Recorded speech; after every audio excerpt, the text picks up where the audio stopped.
সাফ অনূর্ধ্ব-20 নারী চ্যাম্পিয়নশিপে ভুটানের বিপক্ষে আবারও মাঠে নামছে বাংলাদেশ।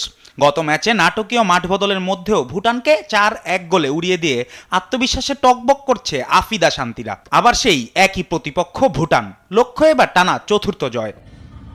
গত ম্যাচে ভুটানের বিপক্ষে শান্তি মার্ডির হ্যাট্রিক আর মুনকি আক্তারের একক কৃতিত্বে ভুটানকে হারিয়ে বেশ ফুরফুরা মেজাজেই আছে আফিদা খন্দকাররা। তাই আগের ম্যাচের মতো এবারও ফেভারিট হিসেবেই মাঠে নামবে লাল সবুজের প্রতিনিধিরা। বুধবার ভুটানের বিপক্ষে দ্বিতীয়বার মুখোমুখির আগে সুইমিং পুল রিকভারি সেশনে জলকলিতেই দিন কাটিয়েছে বাংলার মেয়েরা।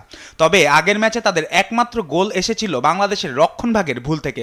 সেসব ভুল শুধরে ফের মাঠে নামবে স্বাগতিকরা। টানা 3 ম্যাচে 9 পয়েন্ট নিয়ে শীর্ষে আফিদা খন্দকারের দল। সামনের ম্যাচের জন্য আমরা অনেকটাই প্রস্তুত, কারণ বৃষ্টির মধ্যেও আমরা খেলছি, তারপরে মাঠ চেঞ্জ হয়েছে, ওখানেও আমরা ভালো খেলছি। সামনের ম্যাচ ইনশাল্লাহ আরও ভালো খেলবো আমরা।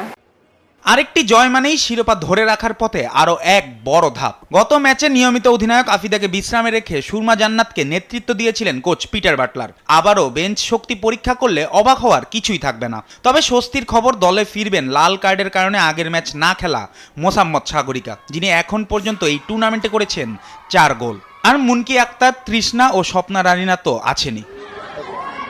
অন্যদিকে ঘুরে দাঁড়াতে মরিয়া ভুটান। নেপালের কাছে বিধ্বস্ত হওয়ার পর শ্রীলঙ্কাকে 5-0 গোলে উড়িয়ে দিলেও বাংলার মেয়েদের বিপক্ষে আবারও হোঁচট খায় ভুটান।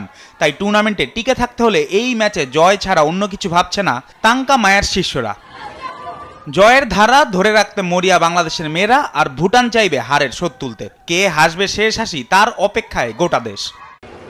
জুবায়ের নূর, স্পোর্টস ডেস্ক, দেশ টিভি।